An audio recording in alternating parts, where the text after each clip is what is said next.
Hi, everybody. It's Bob Ost, and this is Friday, so it's the TRU Community Gathering. Many of you know about it by now, and some of you are probably just finding us. If you're just new to us, I want to let you know who we are and why we do what we do. It's Theater Resources Unlimited. It's an organization that I created 30 years ago, 30 years ago. And we are basically here to support and nurture people in navigating the business of theater, including producers, but also including self-producers. I'm mentioning self-producers particularly today because we're going to be talking about self-producing.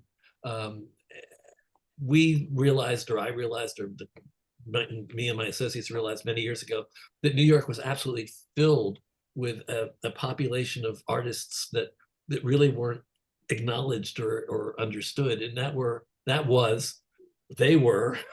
they were self-producing artists, writers, actors, even directors who have the wisdom to know that they can stop waiting around for somebody to discover them and produce them, and they can make things happen themselves. So we're very big on encouraging people to create their own opportunities because theater is a very heavily populated industry, and there aren't always people around who can help you do what you need to be done. So just do it yourself sometimes. We're going to talk about that. Cabaret, we're going to talk about cabaret today because cabaret is one of the prototypical medium where most people are self-producing, whether they realize it or not. So we've been doing this now for, I think it's 189 weeks. I always forget to check the number before I come on the air, but we started April 17th, 2020. This was a community service. People in the TRU community were saying, what do I do while I'm in quarantine? Oh my God, I'm going to go crazy. And I said, anybody want to come into a Zoom room and just talk about theater? And hell of a lot of people said yes. So I've been doing this ever since then, since April 17th, 2020. And we talked a lot about making art in quarantine and isolation, and things that had to change during those first couple of years. But now that we've come out of quarantine, and now that we're in something that is intended to resemble the normal world, we talk about other things now. We talk about the things that we would have talked about pre-COVID. Say this every week. Forgive me for bringing it up again, but COVID is still with us. I had it for the fourth time in July.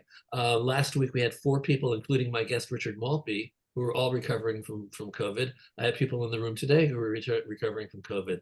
So this is just by saying, okay, it's not as dangerous as it was, but it's still with us. So I encourage everybody to be conscious and to be considerate of people around them, and just be aware.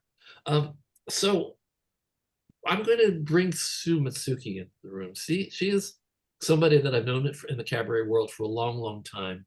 She and I have been friends, and we've actually worked together. And she's somebody who, while I wasn't looking, started becoming more and more of a real actual producer. She's not just producing her own work, but she's producing other people's works. But I think I want to talk to Sue about cabaret and how it really is a self-producing medium. So here you are. I brought you on now. It's you and Hello. me. Hello, Sue. Old friends. I mean, we've been through a lot Long together. time. Yeah. I was trying to think when we met. It's been forever. Did you sing on one of the I CDs? did, but I had known you for a couple years before that too. So yeah. Yeah, and I think we worked. Did we do anything in Midtown International Theater Festival together? Yes. With Margot, I think, right? I don't remember It's exactly. been It was another lifetime ago. another lifetime ago. Yeah. But I But remember. it's Also, I remember being in. 35 years, right? I mean, But you long were time. also in the business world. I remember being in your office. I don't know why I Yes. was in your office, and you were a very serious business person. Well, that's where I get my mad producing skills from, dude. Yeah, of course, of course.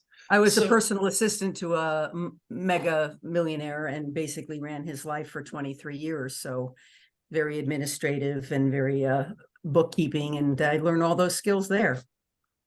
Well, let's talk a little bit about your history. Tell us a little bit about your background and what attracted you to cabaret. And oddly enough, I want to ask the question of when did you first realize you were producing?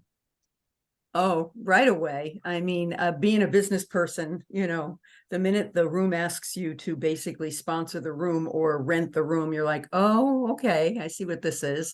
I was told 100 years ago that if someone really wants you, they pay you. And that was for modeling, and that was for singing, and that was for, that if someone really wanted you, you got paid. But in the cabaret world, there was this pay to play kind of concept that started at, I think, at 88's with Irv Rabel's format. And basically it was you're renting your tech designer, which means you're renting the room, and, tech people should get paid. So that wasn't so bad. But over the years, it's gotten increasingly more and more to the point where artists can't make any money. There's no way you break even, depending on, unless you have a really big room that gives you a guarantee. So that's a whole other ball of wax. So I was working at the Village Gate. I was singing at a rehearsed open mic. The Village Gate was the very first place I sang. I started as a dancer. I got heavy because I got hurt, and then I couldn't dance anymore. So I decided I had to do something else artistic, and I just started singing. And I went down for this open mic audition, and I got booked. And there was about 7 of us. Jennifer Pace was one of them. Her father, Gary Pace, played for us. I don't know if you remember, Vanessa Vickers was one of the pianists. There was a core group of us. Trudy Mann was like my mentor. That's where I met Trudy there. And so it was 11 or 12 of us that sang there twice a week in kind of an open mic format, but it was a rehearsed open mic. And, the guys there, they would give you dinner. If you had a bump up in people coming in to see you, they would throw you a few dollars, that type of thing. And then I was working a couple of the restaurants because I had come from a wedding band background in Connecticut when I moved to New York.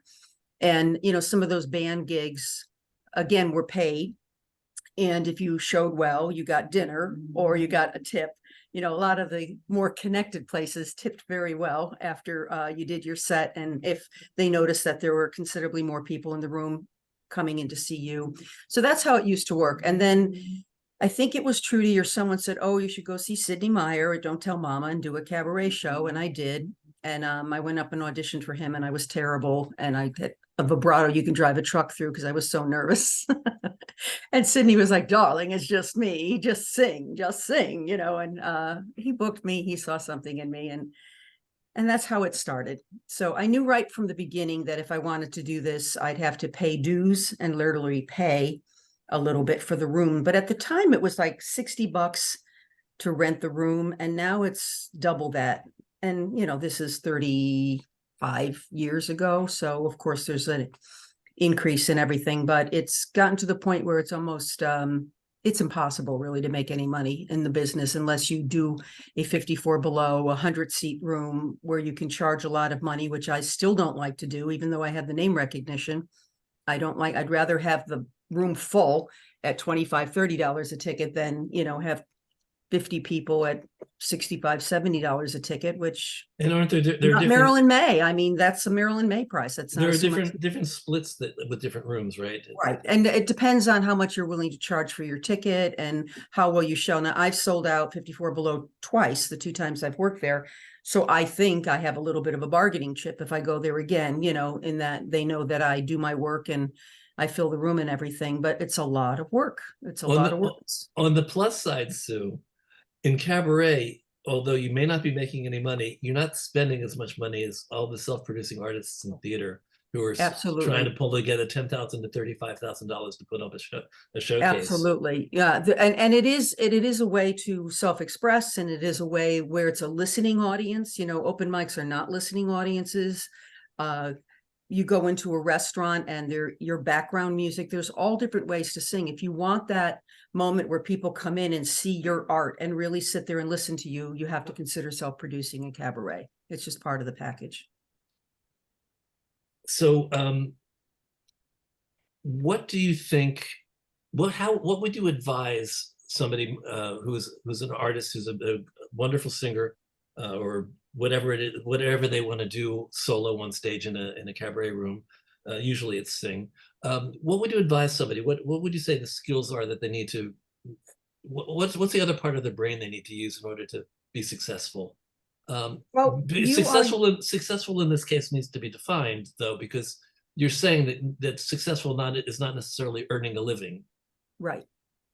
I think success is based on, and I have to be honest, I'm going through a rough time right now. The friends who are signed on who know me personally, you have highs and lows. You sell out 54 Below, and then you get 20 people for another show when, the night before there was 100 people and somebody, it's a very hard business to feel good about yourself, because it does feel personal when the community doesn't show up. But the truth is there's other shows, there's 15 other people that they know as well.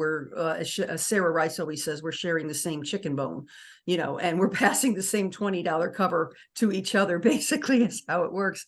So I recognize all of that, but it's also really hard on your soul when you put so much work and money. Now, if you're putting up a band like I do, I have a trio, and it's like $800 to put the trio up on stage. That's just what it is. That doesn't include the 150 or whatever it is to rent the room. So how many seats, if you do the math backwards, how many seats at what price do you need to cover that? Well, even if you're in a big room and you do cover that and you have a guarantee, it doesn't pay for the rehearsals that you've done with the band. It doesn't pay for the arrangements that you've done for the show. So there's a lot more expense that you have to be willing to self-produce to get in your background and everything, so that when you do future shows and when you produce shows like the ones I try to produce, I think the theme shows, we were talking earlier about the gentleman that had the Tony Bennett show, theme shows work out of town, and something like that will work in certain venues here in town, but sometimes you have to be careful with what you bring to New York, because New York audience may be oversaturated with a particular artist or talent, so you have to do your research. Someone was talking about, remind me, somebody did a Frank Sinatra show for years in different venues around New York. Our Sinatra is actually coming back to Birdland, and then Frank Dane did a version of a Sinatra show, and you are you, and you are unique in whatever show you're doing. So it's not to say that the audience isn't there, but for example, these young ladies came in from the West Coast, and they did a lot of Judy Garland and Barbra Streisand music. Well, we're kind of used to that here. So they would have been better off to research a little bit and done other material and not be compared to, the Tommy Femias and the Stephen Brimbergs and the other people have done these things. It's hard. It's hard because you sing what you know, you sing what you love, and that's all you're right. But there's also the business part of it. And the business part of it includes treating yourself as I would treat you if you were my client. So I treat me like a client. How much work am I going to put in every day for me, my client?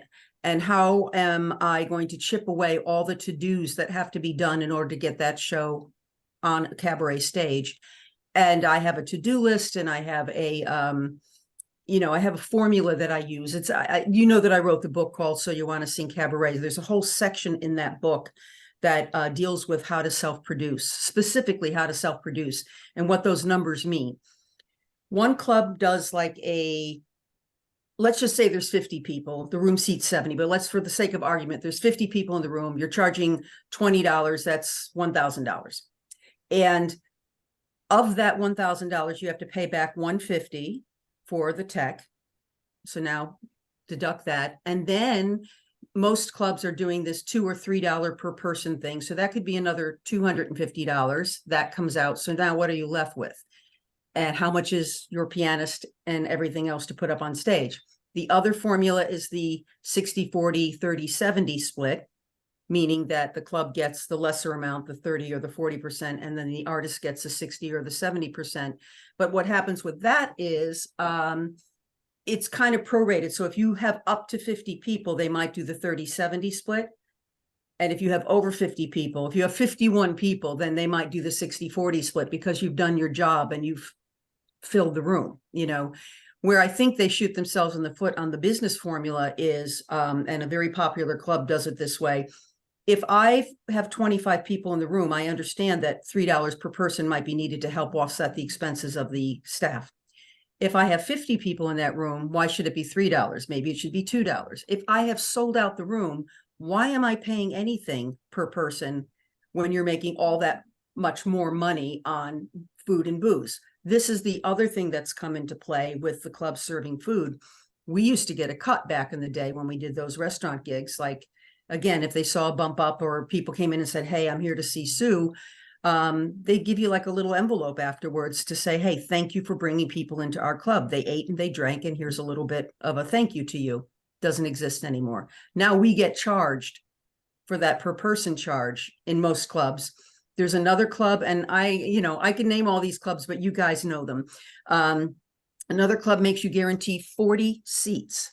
So in other words, you have to guarantee $800 to walk into the room, and that does not include your tech charge. Now, most of us will fill 40 people, most of us will, but what about those people that don't? And they can also cancel your show if you don't have that 40 seats sold, which means you're still in hock for them because you've signed a contract to cover 40 seats, or you pay the $800 and play to 20 people. So you actually, in one speech, you've actually covered another question I was going to ask you, is how have things changed over the years? And you basically, it's just gotten tougher. They've gotten tougher and more expensive. And the bigger clubs will give you a guarantee, and the guarantee's great. Again, it's I don't want to quote numbers because the club changes their numbers. But if, say, for example, if say you're charging $25 or $30 for your base ticket, the club may offer you like $1,000 or $1,200. If it's a $35 to $50 ticket, they might offer you a $1,600 to $1,800 guarantee. Now that is for very few clubs, but that also is contingent on you filling the room. And if you don't fill the room, they won't book you again because you haven't done your job. So it all comes back around to the self-production of us having to be our own managers, our own booking agents, and our own PR people. Now, you want to add a PR person, you're talking anywhere between $1,000 to $2,000, depending on the reputation of the PR person, to do what? To blast on Facebook, to blast on their list, to blast wherever else the rest of us blast, the Mac group or Salon or whatever else. Going to open mics and all of that. So for me, I had to save that expense. So I had to learn how to do my own blasts. I had to amass a list that I keep and that I blast myself when I'm doing a show. And that saves me $2,000, so again, there's different things that we can all do on our own, given time. A lot of you have full-time jobs and you got to wiggle in an hour or 2 hours a day or 5 hours a week. You decide what it is and treat yourself like your own client and make sure you get what you need to get done in that block of time that you've promised yourself to focus on your self-production and on your business, because you are a business. Since you think in business terms more than a lot of people that I know, how do you make the decisions to do a show? What makes you decide, okay, I want to do this? Not that I can't, you can do it anyway. You can always do it. It's just like, is this the time to do it? Is this the show to do? It's the first thing that comes to me is a great idea. And I have this great idea, and then I share it with a trusted group of people who aren't going to steal my great idea. And then it develops into working on the music, and then it develops into maybe bringing, a director in to take a look and fine tune things and all that. I think that if you ask any of these people in this room why we playwright, why we self-produce, why we sing, why we dance, why we act, the answer is going to come back in some form of because we have to. It's who we are. So a lot of the expense that we hemorrhage, we do hemorrhage it, is because we still have that need to create art and we still have that need to do it no matter what. So for me, the gigs that I book, I get booked out of town a lot. I do a theater in Delaware, Miami, I'm going to Crazy Coq's in London. When I do those things, that money that I actually get paid offsets these other in-town gigs that I don't get paid to do that I am self-producing. So hopefully over the whole year, I've balanced out somewhat and I haven't lost as much money as, you know, a lot of us do in this business just by nature of the way it's set up to be that way, you know? Well, with people in theater and doing showcases and trying to develop their work, the ultimate goal is to eventually get a producer to come on board and actually raise money and put their Right. show up. Right. You don't have that kind of end goal necessarily in cabaret. No. What is the best case scenario for a show that you're doing? Find a producer. If your theme is something where, for example, if someone's working for Cancer Society, Cancer Association, and someone's going to do a benefit, just let me back up for a minute. The things that I get produced to do, a company will come to me and say, hey, and my production is producing the show. So I'm not producing the funding. I get money, I get paid a little stipend, and then I get money and a budget to produce a show that's going to hopefully make 4 times as much as what the budget is, which is what happened this year at Urban Stages. We were the most successful we've ever been. We had an amazing lineup, and that was all incredible and wonderful. We all worked really hard to get to that. But the Cancer Society, for example, my friend Terry and I produced something a while back, and we contacted them and we said, hey, you know, if we do this as a fundraiser, what can you do to help us? And they were willing to offset some of the producing expenses. You know, we also brought in people from their association that did like a VIP, very fancy raffle, which we made like $3,000 more from just the raffle at the door, which meant we had to go to vendors and massage therapist and musical director. We went everywhere we could to get anything that was related to our business for this raffle prize. You know, so one raffle prize was a session, a 1-hour session with 4 different musical directors and 4 different directors. Now that's a lot of time that I would, you know, it gives you a way to sample different people and who you want to work with, and, you know, trips and, you know, day of beauty in a upscale salon. So you have to actually be willing to go to these places and ask them. I always do a program for my show, and I have in the past, when I'm trying to raise money for something, offered little ads, you know, in the program, like Playbill would do, like anyone would do, and, you know, make them very reasonable for someone who has an upcoming show and stuff like that. That's something that we can do. You just do a 4-page or 5-page booklet type thing that has your song list, your bio, and then all these ads in it, thanking the people who helped sponsor your show. If you can get enough money to pay for the band, at least, that, you know, so your expenses at 0 when you step on stage, then that's a big plus. That's a big win for anybody who's, you know, already paid for charts and arrangements and stuff like that. Let's go back to the creative business dichotomy. That how much time do you put into producing, and how much time do you put into the creative part of your shows? And has that changed? Has that changed over the years?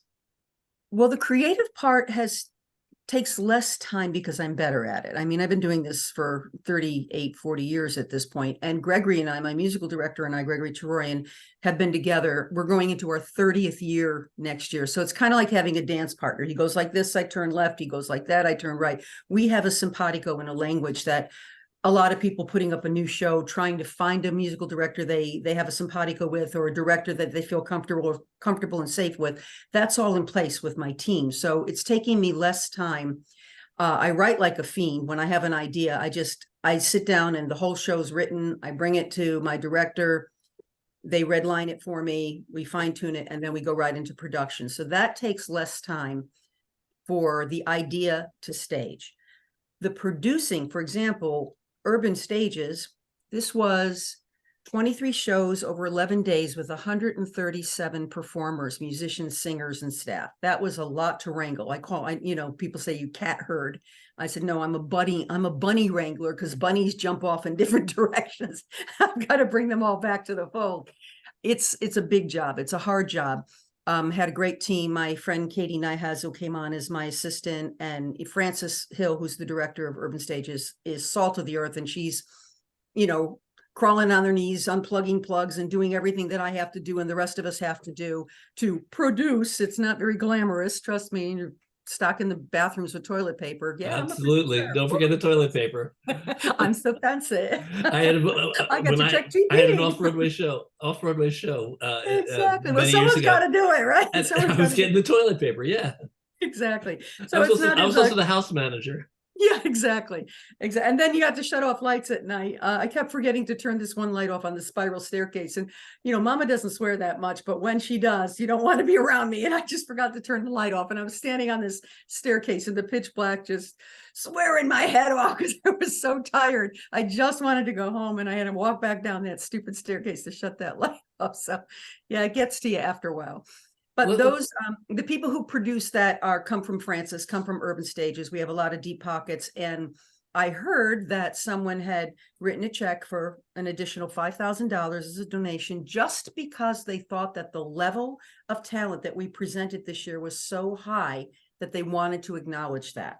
So this is the kind of thing that really makes me happy as a producer, as someone that knows how to choose talent. I loved every single act that was on stage. Leslie was in one of the shows, gal Leslie, who's with us today, and couldn't have been more proud of everyone that I put on that stage, you know, and they all showed up, they did their job, they helped raise money. We had several sold out shows. Michael Colby, of course, Michael Colby, he's a godsend to Urban Stages. He always produces these incredible shows, and his Algonquin series created at the Algonquin, and our gala night was the night at the Algonquin where, you know, every big name star was on that stage in our little theater, and all willing to raise their hand and say, what can we do to help Urban Stages? Because Urban Stages had been there for them to some degree earlier on in their career. Very, very grateful to him and also to everyone who was in both of his shows. Well, let's talk a little bit about that. I'm not sure whether everybody's, I know I'm not clear yet. What are the shows that you have actually been approached to produce, and how frequently do you produce other people's shows, and how frequently do you just focus on your own work? Well, I'm not, you know, it's funny. I self-produce all of my own shows. Urban Stages, I've been involved with Urban Stages for 10 years. I started with just a show, and then I was assistant to a couple of the producers, and then Tom Tosh took over and I was his assistant, and now I'm the full-time producer. So that goes back about, I'd say about 5 years on the production side of things. I wasn't a producer. I didn't really claim to be, except this is the title that they gave me. And now I got approached by NATS. Anybody here? NATS is the National Association of Teachers of Singers. Now that's who produced my book. Rowan and Littlefield produced So You Want to Sing Cabaret. It's a NATS group of books on So You Want to Sing Blues, You Want to Sing Jazz, You Want to Sing Opera. It's a 20-book series of textbooks that teachers across the country use to teach these different genres. And so David Sabella, my co-writer, got approached to write it, and he said, I don't know that much about cabaret at the time. I'm going to ask my friend. Whoa. Back up for a second. David and you are work together? Yeah, David Sabella and I wrote no So You Want to Sing Cabaret. Yeah. He's a very good friend of mine.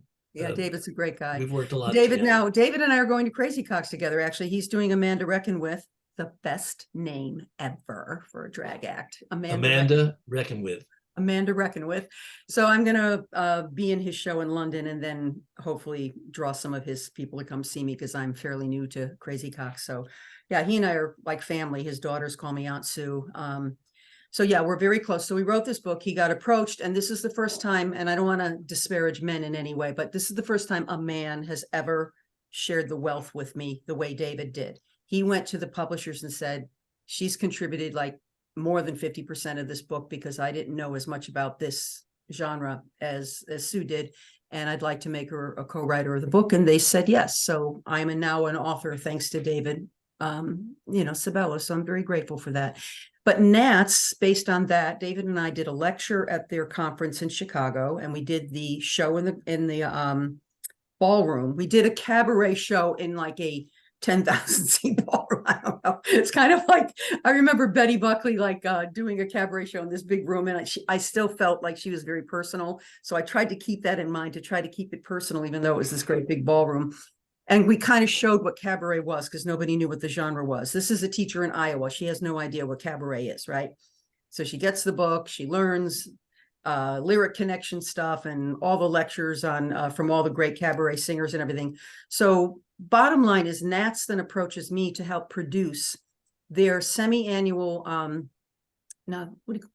it's every other year, so I don't know what you call that, biannual. Anyway, every other year they have a national theater singing contest. And everyone across the country and all the different Nats has a contest for their kids. Oh. And these people we've narrowed it down to 6 finalists. 6 finalists will be here in New York on January 8th at the Manhattan School of Music. And they are going to compete for a prize package of $15,000 in cash for the first prize, along with all kinds of, photographs and private meetings with one-on-one with, casting agents. So the prize package is tremendous. And so they said, hey, would you help produce this? And I'm like, yeah, sure. I'm organized. Little did I know how much this is going to involve. So that has kind of taken, just working locally and doing urban stages to another level of a national production. And again, I just fell into this. This isn't something that I really want to do. I don't want to be a talent agent. I don't really want to produce. I mean, I would gladly help anyone on this list. If any of you want to send me information and just have specific questions about whatever you're doing, I'll try to help you in whatever way I can. It's limited. It's limited to business. I can tell you about the business of this stuff and try to help you with that aspect of it. So this Nats thing, we have Kelly O'Hara, Adam Guttell, and Seth Rudetsky's going to host it. So we have like these really big names. We have casting agents. Some of the winners of, I'm going to read these, some of the winners of our past shows are going to be there. I mean, God.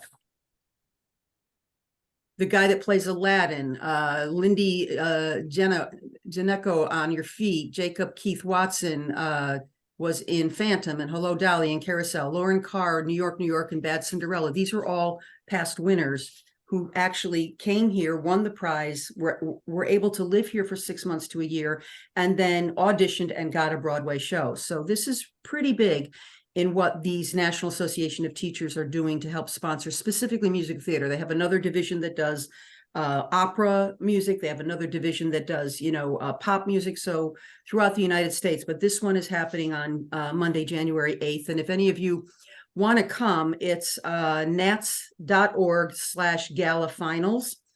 And at the VIP party, I mean, there's going to be some really big named casting agents from Broadway and some Alyssa Fox from who plays Alphaba, and Anthony Sagria from Frozen and Wicked are going to be there. There's people from Hamilton, Harry Potter, Funny Girl. I mean, agents. It's going to be a big thing. So I'm so impressed with me because I just fell into this. Who knew? Who knew? But we have this team of remarkable people who know everybody and pick up the phone and say, yeah, I can get them. Yeah, I can get them. And I'm just, again, herding the bunnies and helping to raise money for them. But that's happening. And then that's the next big thing on my plate. And I don't know where it's going to take me thereafter. So. Okay, I have some more questions. Okay.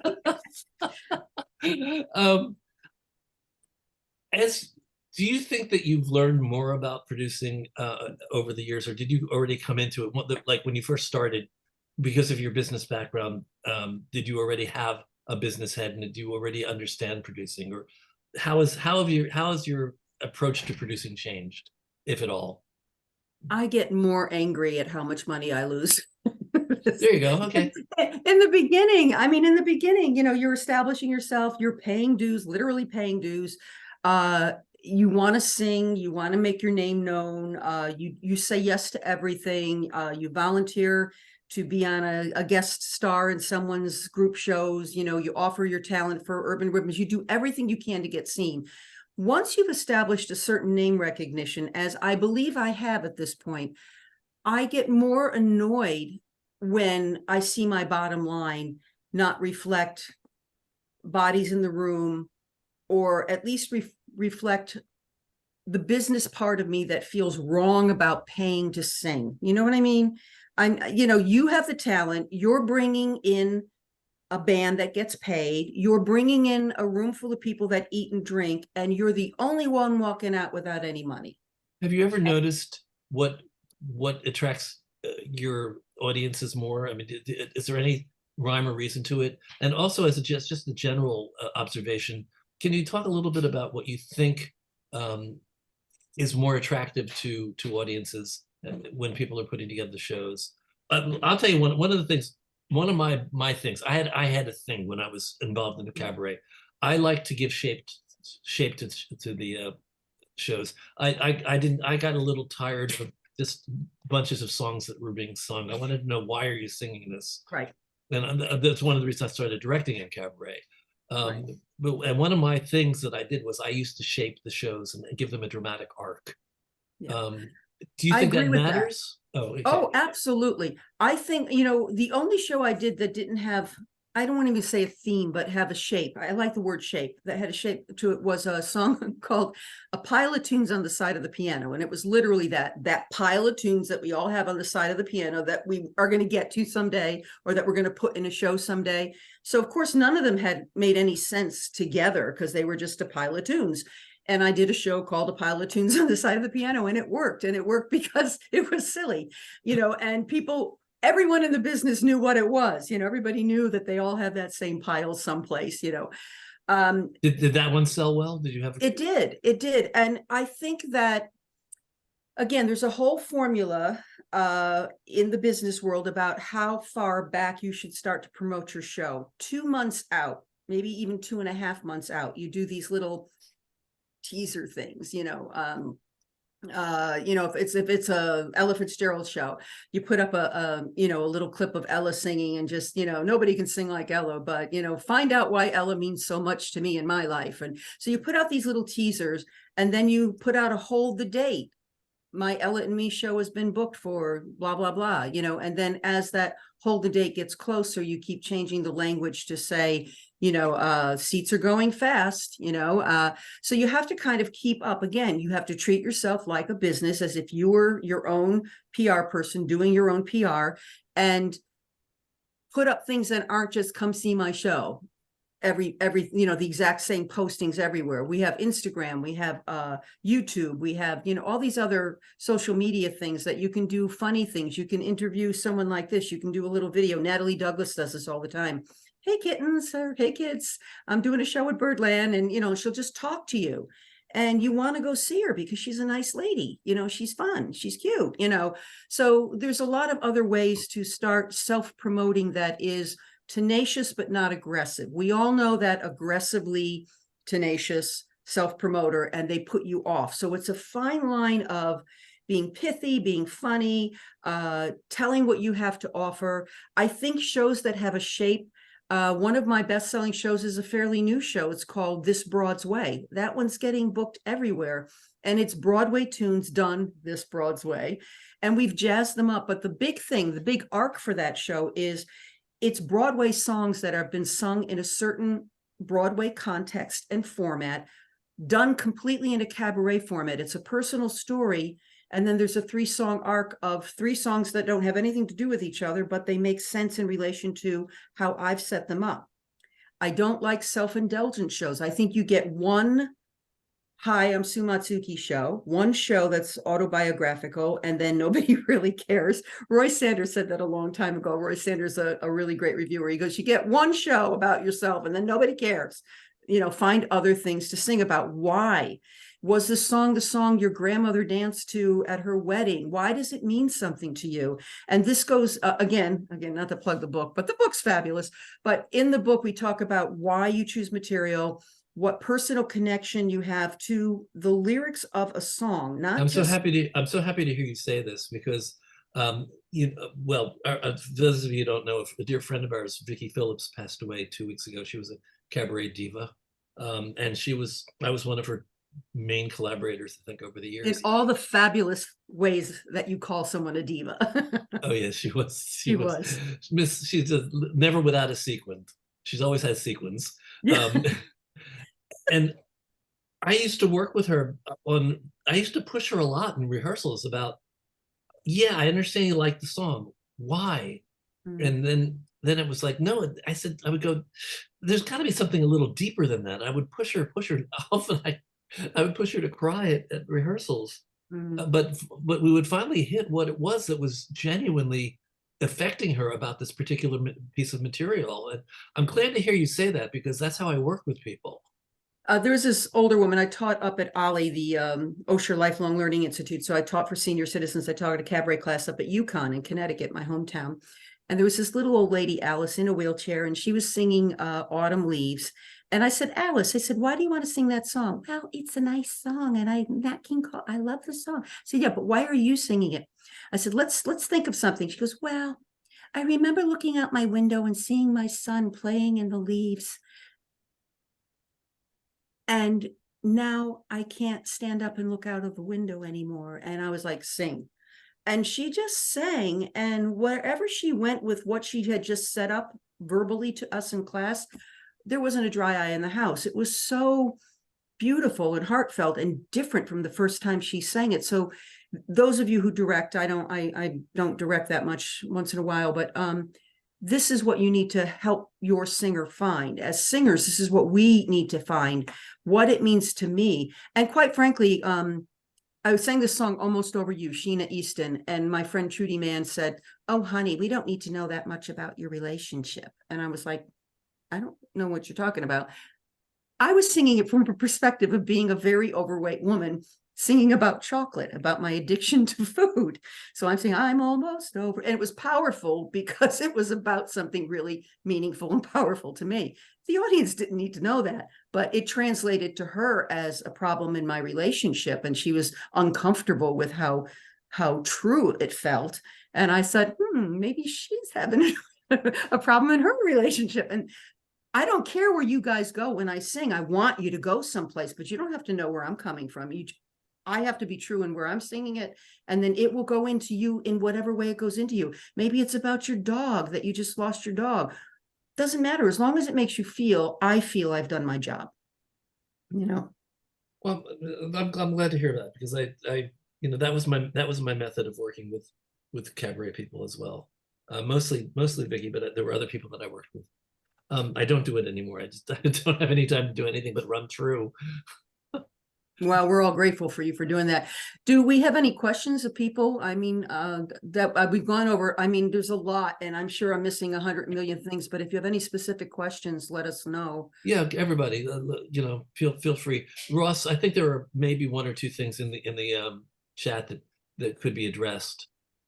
I know that Leslie Warren wants to know more about doing shows out of town, quote, out of town. Yeah, well, that's, again, you got to do your research. What I do is I always look at where friends of mine are gigging.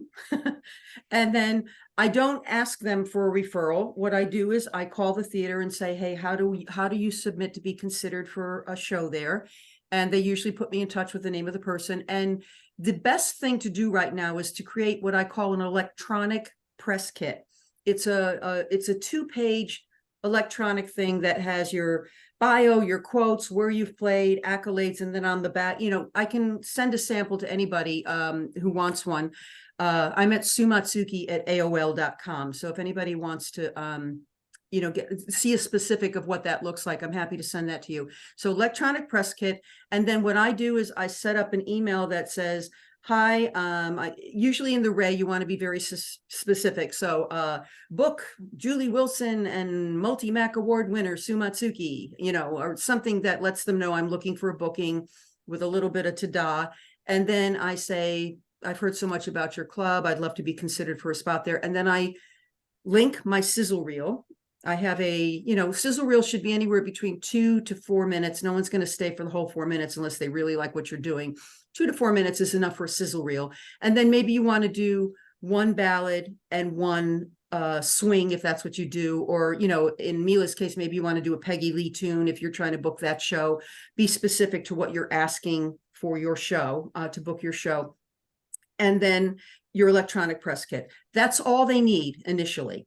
And then what I do is I usually do on my to-do list to follow up in 2.5 weeks, 3 weeks. Again, you can't take offense if they haven't come back to you. I'm sure they have a lot of solicitations, but in the old days, I used to have a big red envelope when we used to send press kits, and I would call them and say, it's in a big red envelope on your desk, because that would immediately let them pull it out, because it was a big red envelope and nobody was sending things in big red envelopes. But now that it's all electronic, I'd say, well, I sent it on November 13th at about 12:30.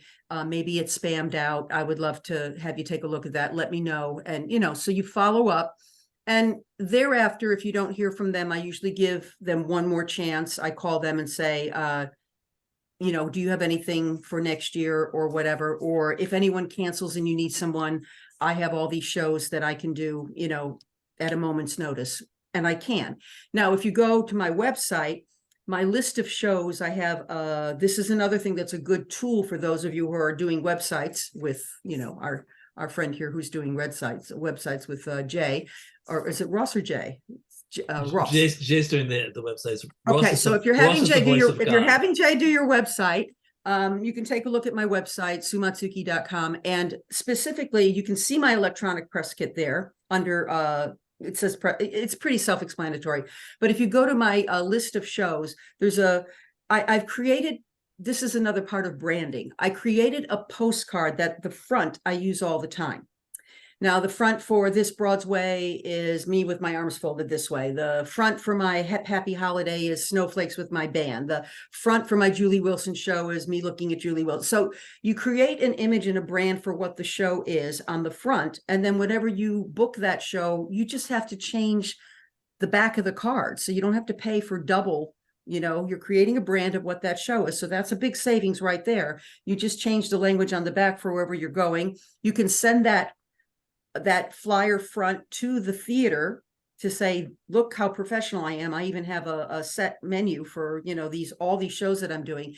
You do a little blurb, and then if you have reviews, you do a link to your reviews. So when I write to the venues, for example, the Dickens Theater or something, I say, you can go to my website. I put the link directly to those list of shows. These are the shows I'm currently offering. Let me know what you think will work for your demographic. Now, I do this show called The Gals Who Make Me Sing. And again, this all comes under marketing and how you brand yourself personally and manage yourself as a PR agent. The Gals Who Make Me Sing, I offer them whoever they think will work in their demographic. So I did up in Connecticut Theater, they had 2 50-minute shows. So two sets, 50 minutes each. I did 50 minutes of Ella, and then I did 25 minutes each of Peggy Lee and Edie Gourmet. That's who they knew would come in to see. So now I remember the director goes, I get to pick? I was like, yeah, you get to pick. Here's the list of the ladies. Let me know who you think will sell in your theater. Now, again, that presents you as a total professional. And again, this was 6 months out, so I had plenty of time to organize that show, and I've done these shows many, many times in different, I've done Rosemary and Ella and Peggy and this and that, so I have those 15, 20-minute sets all ready to go. So the preparedness and how you present yourself on your website speaks volumes. And people say, oh, well, they don't use websites anymore, but they do. They do. If you make it convenient for them to click a link and go right to your list of shows, click a link, go right to your sizzle reel, click a link, go right to your electronic press kit, you don't have to use a lot of language. And they appreciate that because they get inundated with all these solicitations and everything. The cleaner you are, the more professional you'll be. If you have letters of recommendation from someplace that you've worked, which I do, I have my letters of recommendation that they can click on as well to see that I'm a professional, that I show up, that I deliver, that I'm not a diva, all the nice things that people say when you work for them type thing. So yeah, those are just some pro tips on how to book out of town. But the biggest way to cheat on that is to see where, oh, Sue worked at the Dickens Parlor Theater. I'm going to go check them out, and they're wonderful. They're in Delaware. And they pay, and they have a little theater. You do a Friday night show and a Saturday night show, and they usually put you up and they give you a little travel stipend. It's a 4-hour drive, or you take a bus down and they pick you up. So there are places like that where you can, I can take Gregory because I can afford it, because I don't have to lose money bringing him. Do I bring the whole band? No, I bring Gregory, and we do what we do, you know. So you just have to look. Like I follow Natalie Douglas's career, and I see where she plays. And it's not that I'm Natalie Douglas, but I know if they like what she does because of the whole, she does all those gals too, that maybe they would like what I do, you know. But then again, you've got to look maybe for a place that isn't doing what you have to offer and say, hey, what about considering this? You know, you got to do your research. And when you go there, you got to make sure you know what their demographic is. You call the secretary and say, can you, how old are the people that come there? You know, you're not going to bring a Madonna show or a Lady Gaga show to some place where it's 40 to 80. You know, you want to bring a standard show, an American Songbook or a standard show. We have questions now. We do have Okay. questions. I want to start with Mike Peasy. He had his hand raised first. So Mike, what was your question? Thank you so much, Sue, for everything that you shared with us. This was wonderful. So my biggest question, I've had some successful out-of-town tryouts with several of the shows I've mentioned. So I've been wanting to start doing things in the city. So my biggest concern is marketing and getting the word out for somebody. I'm not a known entity. I'm not a known quantity. That's my first question. The second one is finding the right venue. It bothers me so much that my friends have to pay a cover plus an extra $25 per person. Yeah. Friends who can't afford to do that sometimes. Yeah. So so that's a concern. So marketing and venue are my questions. You know, location of a venue too is important. I've done open mics at Pangea, and they're the salt of the earth. They're lovely people, but they're on 11th and 2nd Avenue, and the trains aren't as convenient. But their food situation is you set your cover charge, and there's a $20 food or drink minimum. So people who don't drink can have dinner, and they have prices. Well, yeah, and they have prices that you can get a salad and a Coca-Cola, and that's your $20 if you don't want to eat, or you can get a $28 steak and fries. You know, it's up to you. The whole gamut's there, but there's not this, you know, another club, there's you pay your cover, and then there's a $20 drink minimum. And if you buy food, the food is not included in the drink minimum, and that's really pissing people off because I know it's I'm real. not a drinker. I feel badly for them. I feel badly for the wait staff because they're trying to explain it, but it's hard. It's a hard sell. You know, it's a hard sell. So I can talk to you privately about specifics about clubs when you're ready to, you know, again, Sue Matsuki. Thanks. I would so appreciate it. Yeah. And I just don't want to publicly, you know, call out anybody. Like, I'll be honest with you. It's going on YouTube. So yeah, a lot of people not even in this room will hear Got to be very careful. I still have to work some of these places. Working singer. But the other thing too, Michael, is that in terms of promotions, where are you coming in from? I live in the city. Okay, so you live in a city. So you're going to have to do open mics. Now Salon is closing. My open mic just closed, but you know what's left? It's Cast Party. Now here's the thing. Cast Party is a great open mic. It's scary. You get to play with some of the best musicians on stage. You have to go really prepared. You can't futz around. There's a whole protocol to open mic. You don't talk too much. You don't do your longest song. You get up, you perform, and you get off, and you will be asked back again. If you do any of those other things and, you know, talk for 20 minutes to set up your song, they will not have you back, or you'll go up like 5 minutes to 1 the next time you show up. However, Cast Party's predominantly people who are coming into the city to visit. So unless your show is that week and they don't have tickets to a Broadway show, I don't know how successful it is, except with other singers who might come to see you, that's going to bring in like the Salon used to. You'd go to the Salon and 20 of those people would come see you sing, you know, because they like what you did at Salon. So it's very specific. It's a great exercise. It's a great thing to do. I love Cast Party. Susie Mosher's open mic, which is on Tuesday nights, which you have to be invited to do. Susie sees people at Cast Party and then goes up and invites them to do her show. Her show is predominantly New York people who go see cabaret shows. She's got a different following. So these are the kinds of things that people don't really talk about or tell you. Natasha Castillo has once a month, she does this open mic. Sometimes they're virtual, sometimes they're in a brick and mortar place. And her group of people are like the same people that used to come to my open mic, up and comers, all the way up to established singers. Those are the kinds of open mics you want to try to get into, because you know, if there's 50 people in the room, you could get 10, depending on how you do and whether or not they like you. But that's kind of like has been the best way. I'm really kind of stressed out about the fact that Salon's closing down, because that was a really good open mic for people to solicit business from. But the other thing is Facebook, Instagram, LinkedIn. I don't know if you're Right. LinkedIn. LinkedIn is business oriented. And like I said, if you start 2 months ahead of time building buzz, you know, like talk about Tony Bennett. Why does Tony Bennett, what about Tony Bennett means something to you? Not just that you like his music. What was it in his voice, in his demeanor that spoke to you?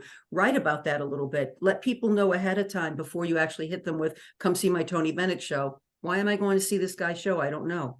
Well, because I just read how connected he is to this music. I actually wanted to jump in earlier about this, but we're talking about, you keep talking about social media. What we used to be told, I don't know if it's still true, is that social media is not a ticket selling medium, it's an engagement medium. So anything that you put on the social media should be engaging. It should be content that people would find interesting, that doesn't sound like you're asking them to buy a ticket. Right. Right. Yeah, as a matter of fact, and I've also been advised from PR people who I took a class with, these wonderful gals that did this whole class on social media specifically. Pick 3 max. You know, if it's Facebook, LinkedIn, and I don't know, Instagram, maybe, you know. I'm not a big Snapchat, because that's mostly a pictorial thing. So pick the ones that, again, are most likely your demographic. Facebook is our demographic, our age group. We still like Facebook. You know, Instagram and again, are the youngins. The youngins yeah, go on Instagram. versus the youngins. And then again, like Bob just said, be engaging on those other social media things. You know, maybe talk about who here likes Tony Bennett. And then when you find, you know, you get a strain of people say, oh, he's one of my favorite singers. And then, you know, send their personal invitation, because you've solicited it in a way that's not I hate to say it, Yeah. Michael, but now's is the perfect time to start doing this, because we only lost him recently. And this would be a time of basically saying on social media, I'm so sad that he's gone, and this is why I miss him. So you could actually make it about Tony Bennett rather than about your show. And, you know, Tony Right. Bennett's been done here, but why Tony Bennett by Michael? What makes what you're going to bring to that show something I want to go see? Think about Right. Thank you so much. I appreciate it. that. And I'll be in touch. Okay, please do. Voice of God, come in and tell us who wants to ask questions. I was the voice of God in the Metropolitan Opera production of Moses and Aaron. Were you really? I was a voiceless voice of God. We were the visual of a 6 group of us. At every time God spoke, we would channel God. So it was, and Schoenberg's people thought that we were actually singing, but we were just kind of channeling God every time God spoke. So I was literally a voice of God. Well, yeah. Ross? I feel like that's a lot cooler than what I'm doing right now. But yeah. Although you have a Okay. better voice. Oh, thank you. Thank you. I You're appreciate welcome. that. Let me see. So there are a couple. So, okay. I see the one Can about you the- talk? Yeah. Can you talk more about doing shows out of town? Okay. Well, we So did that. We Oh, just we did talked that? a little bit Okay, my about bad. that. Yeah, about researching never mind. other people and looking for, you know, what other people are doing, and then get that venue, get the information, call them, and find out who you solicit to. But you never you never say, oh, Sue Matsuki referred me to you, because unless you've gotten my permission to do that, it's going to shoot you in the foot. You know what I'm saying? If you want me to refer you, you need to ask me, 1, and I need to know your work, 2, to recommend you. But also, you know, wonder if Natalie Douglas doesn't want me to sing there because I'm doing a program similar to hers, and she's not going to get, you know, she would never do that. She's a doll, but I'm just saying as an example. So that's the out of town thing in a nutshell. So Ross, look for Valerie David. Yes. In current times for cabaret, do you need a separate director and musical director, or do you hire one who does both? work on the can. material / your story and work on the music?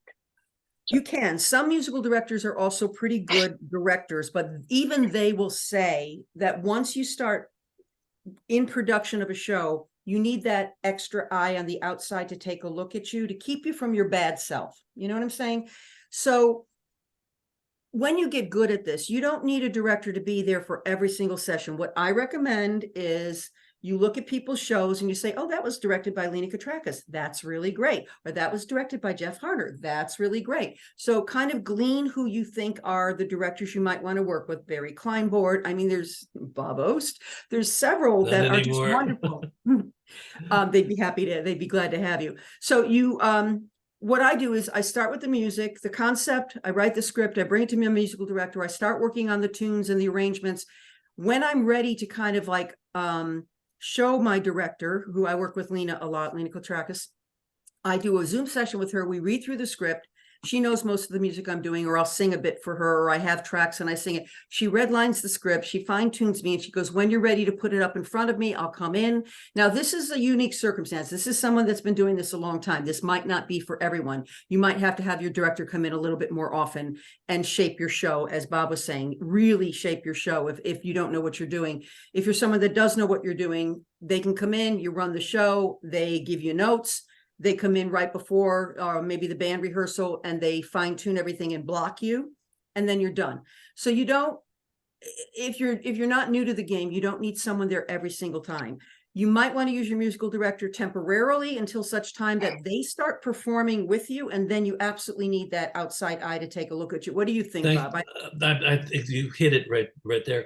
The music director and the performer are part of the stage picture.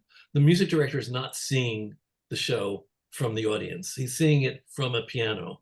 So he really isn't in the best position to actually shape the visuals in your show and shape the when do you move, when do you Or move your forward. physical being. I mean, a The lot of times, yeah. You're holding a mic, or you're holding the cord, or you're tense, or that's something the musical director is not going to see that needs to be corrected. Are you fidgeting? Are you not looking at your audience? Are you shutting your eyes too much? Are you being self-indulgent? All these things are not viewed from the back of your head from a musical director. So I think for someone who's fairly new, I would highly recommend considering a director. And there are many different kinds of directors. Jeff wants to be there from the beginning to the end. Barry Kleinbord brings a lot to the table in terms of he'll write a song for you and he'll give you ideas that you never even thought of in the concept that you've brought to him. So it depends how much you want that help in fine-tuning your script. I saw another question here that I was the first act about readings. Larry. So in terms of doing readings, I think cabaret is a big umbrella, and I would argue that any cabaret, most of them are doing spoken word. And Green Room 42 has also been doing a lot more of these spoken word shows and play readings. It depends on how intimate you want it. If you want intimacy, then Pangea or Mamas, who have 60, 70 seat rooms, are going to be that intimate, sit there. Jerry Geddes does these on First Fridays. He reads from his book and then we get up and sing. I mean, if you have this idea where what you're reading can attach with some music and invite some of your singer friends to choose a song from your reading, that might be an interesting concept. If it's a backers audition reading, I think that Bob could speak to that better than I can. But there's ways of getting your work under the big umbrella of cabaret. We got scolded for not addressing rap in the book, but I'm like, I would argue that the same concepts of cabaret apply to any genre of music. You have to have a lyric connection. You have to know what you're singing. You have to, fine tune your genre and your work. So we didn't specifically identify drag. We didn't specifically identify this, but it's all under the cabaret umbrella. And the concept of knowing your lyrics. Oh, this is a thing for me too. Don't ever read your lyrics off of a music stand.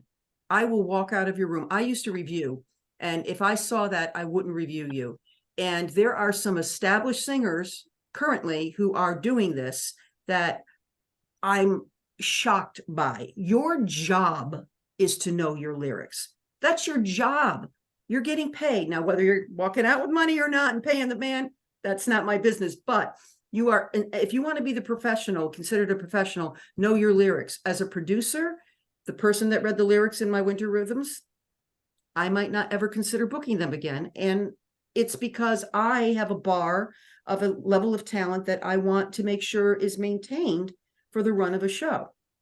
So please, if nothing else, and we're getting older too. If someone says, oh, I'm trying this song out, I just learned it last week, do you mind? Indulge me. I have no problem with that. I've seen Betty Buckley do that. I've seen, established people do that, but you don't read your patter and your songs from a music stand. That's really, really a big no-no in my book, Ross, have you found the other one? Other questions? Yes. Sounds like a radio Thanks. announcer. Yes.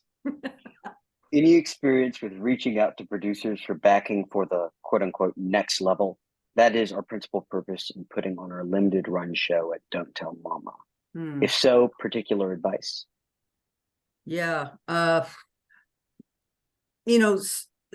We used to be able to go to the booking guys and say to the booking people, and you're at Don't Tell Mama, so Sydney and Tanya are the best, but they don't have the same power that they used to as booking agents to make calls, because the entity of Don't Tell Mamas is run by a different business now. So they are truly just booking agents, and they will put the word out and they will try to help you. But this has always been a bone of contention for me, for all clubs, not just mamas, that they don't. I would like to see a collective of them just list a couple shows, to help promote once in a while. I don't know where that is. I mean, we don't have listings in the Daily News anymore. We don't have listings in the New York Times anymore. There aren't reviewers that are coming out. All the reviews are online. So where do we promote except for Broadway World or buying a banner at Nightlife Exchange? They're wonderful about getting the word out. People go to Nightlife Exchange, Broadway World, the Bistro Awards. So those are places where all of us in this business go to look at what's coming up. And their banners are not that expensive. So again, I would consider a month out of my show of getting the banner up there to get the word out. And then with buying a banner, sometimes they'll do a little interview with you, and that's always helpful. In terms of the backers, though, unless you're going to do, like I said earlier, the program idea, and maybe do a program and can contact, look at some of the people who are actually at Don't Tell Mamas a month after you. Contact them and say, hey, do you want to put your flyer in our program for $50, $100, or whatever? I mean, you set your own, it might be worth it to them to know that, they're going to be in a program and advertise for a show that's coming up. That would be one thing I would suggest, that you can do grassroots. So I have a question for you about, do you know what's going on with the Triad? Because Larry's asking for a venue for developing a new show, and I would put number one on my list as the Triad if they're still doing it. The Triad is thriving. You can go to their website. They have a lot of shows on the next level. And because of the way it's set up, they redid it. It looks really pretty. It's actually kind of sexy. They have the balcony, and the service is, what it is. It's not great food, and drinks are long in coming. But I think it's one of the best venues in terms of. But the venue itself is beautiful. The stage is beautiful. They have a dressing room in the back. They have the capability to multi-camera shoot, which if you're looking to do something and spend a little money, if you do this multi-camera shoot, which they also do at 54 Below, it looks like a TV show. They get the pianist hands, they curl around, they get the facial expressions. It's very artistic what they do there. And that would be an investment, depending on what you plan to do with this product down the road. That would be an investment I would recommend, because now you have this really sexy looking, professional looking multi-camera shoot that you can make a sizzle reel out of, to then get those backers for the next time you do it. Hey, this show is going up again. We'd like to come. We're trying to get it to an off-Broadway house or run.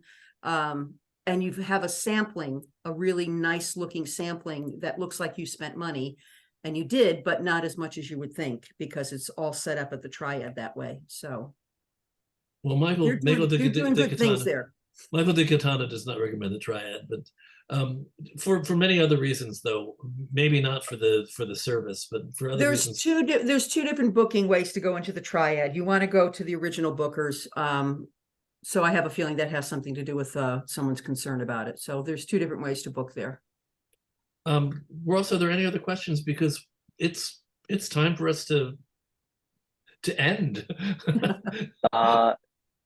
I'm sorry, there's probably 1,000 things I didn't say, Yes. but again, if anyone has a specific question that I can answer, I will try. Matsuki@aol.com.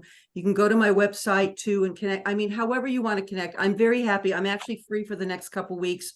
I didn't book myself for many things for a while. I needed a break. So I'm happy to kind of take a look. And in case you spam out, just in your say from Bob's session or something, just so that I know if I go and look in spam, I see that you're there if I've never received an email from you before, because that happens sometimes. And Ross, did you say you found another question? Yes. Of all the cabarets you've worked in, which venue do you think would be the best room in which to do a reading? That's what I just or answered. the first act? Ross, Oh, you're not gosh. listening. That's what Sorry, I I'm just very answered. tired. Gosh, That's okay, okay, we are baby. good. We are Good. good. Sorry Okay, so about that. I'm gonna say my little end speech, and I'll come right back. So give me a second. I'll be back.